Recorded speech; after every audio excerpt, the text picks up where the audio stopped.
Good afternoon, everyone. Rector Arundel here from Able Spirited Me. I am Able Spirited Me. Uh, Soham Hansaha Swaha. Namaste, which means I bow unto you, or I offer my humble obeisances unto you in Sanskrit. So today's a very quick video. It's December 2nd. Last video I did was on November 30th. I told you I was going to do a 40-hour dry fast, which I did do. So on the 1st of December, I woke up feeling fine because 40 hours of dry fasting is not difficult. You really can do it. I promise it's easy. And I waited until about noon. Then I had some coffee. I had 2 cups of coffee, and then I didn't have anything to eat or drink. I went to work, had a diet orange soda at 2 o'clock. Not because I was thirsty, but just because it sounded fun. So, and I went to work, and after I got home from work, I was craving olives. I have no idea why. I was just craving black olives, and I couldn't get it out of my mind. And yes, I could have fought the craving, not hunger. I didn't have any hunger. I could have fought the craving, but I figured, olives are actually very, very low calorie. So, yeah, I had some olives, and that's what I ate yesterday. Then I went to bed without eating or drinking anything. This morning, I woke up pretty early. I don't want to say like 5 a.m. And didn't eat or drink anything until about 10. I had some coffee. And here we are. I haven't had anything except for that, yeah, except for that 2 cups of coffee at 10 a.m. And now it's basically 1 p.m. And I do not intend to eat or drink anything while at work. My boss did kind of plan to buy us pizza tonight. I'm kind of hoping that he doesn't, because then I don't want to be rude and tell him I'm not eating. So I'll probably have to eat a piece of pizza just to be polite. And then, if I can handle it and control myself, only have one piece, not more. But we'll see. So anyway, moral of the story, the 40-hour dry fast. It's easy. It works. It turns off your stomach. You have no hunger. Piece of cake. Secondly, I have very recently achieved stage 4 of the Kechari Mudra. And what that basically is you are stretching out your tongue. You're slowly over time working out the point where you can put it behind your frenulum, which is the little dangly part in the back of your mouth, and you can put it up into your airway. And there are different stages defining how far up your airway you get the tongue to go. And it's old yoga work. Old, like from the Shiva Samhita text. So there's a lot of folklore around it, and whether or not it's true, you got to try it before you'll know. But I will say that scientifically speaking, what it's supposed to do is reach your tongue up to the point in your nasal cavity that you can actually touch the sinus that is right around your pineal gland. So your pituitary gland is there as well, or close to it, but your pineal gland is what you're talking about.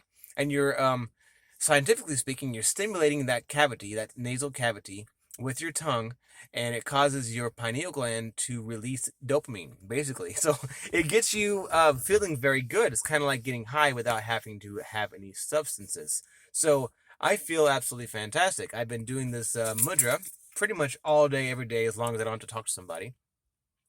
And I feel great. Now, yes, it is sunny outside, so that's wonderful.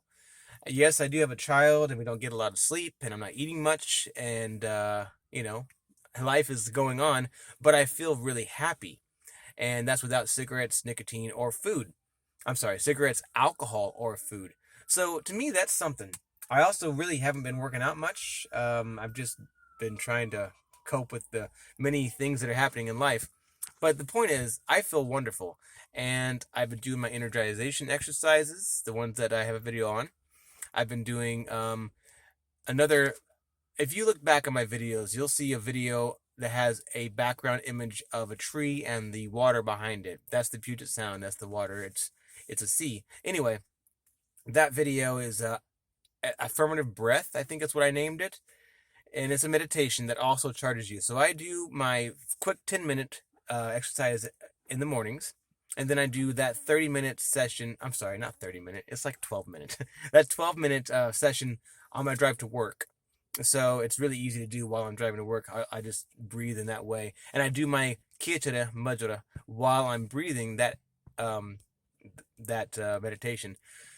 So, what does it feel like to have the Kechari Mudra? When you're holding your tongue in that position and you're breathing deeply and holding it, all I can say is it makes you feel high. And maybe I shouldn't say that as a selling point, but it makes you feel kind of dizzy, euphoric, like you do when you're drinking alcohol. I wouldn't say it has any similarities to nicotine. I've never smoked enough nicotine to feel high. Maybe if you don't smoke for like 10 years and then you have one, you might feel a little buzzed. But yeah, I would akin it to if you don't have any caffeine and then you have caffeine after a long time, you feel a little buzz. And if you don't drink alcohol and you have some alcohol, you feel a little buzz. That's what happens when you do this mudra. You're holding your breath and you're holding it like that. And I also found the same sensation to happen if you do very deep kumbhaka. I think I'm saying that right. That's when you're doing pranayama and you're holding your breath for as long as you possibly can. And you're holding it so long that you start sweating out toxins and such. And they talk about how you're supposed to rub the liquid back into your body because letting it out is bad for your, they call it humors, the fluid that's flowing through your energy centers, your nadis. So, long story short, the mudra that I'm doing with the meditation and the breathing exercises makes me feel fantastic. And I just wanted to encourage you guys to consider that we are approaching the winter solstice. I don't know if it's the 21st specifically this month, but it's coming up soon. And it's all about putting old things, old habits, bad things away and starting fresh on the new cycle. So you don't have to wait until January 1st. You don't have to even wait until December 21st. But you would benefit by using this opportunity to raise your vibration, raise your frequency, get rid of these habits that you don't want, that you know you don't need. And it's not a New Year's resolution. It's a resolution for right now. All right, so that's about 7 minutes. I think that's long enough. I just wanted to give you guys an update on following through on my 40-hour dry fast, following through on no nicotine, no alcohol, and really not much food. All I had was some olives, so whoop-de-doo, right? If I have pizza tonight, then so be it.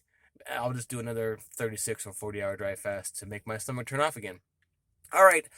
Thank you for tuning in. As always, I hope you subscribe, thumbs up, or give me feedback on what you'd like to talk about. And I hope you have a wonderful day. You know I will. Thank you.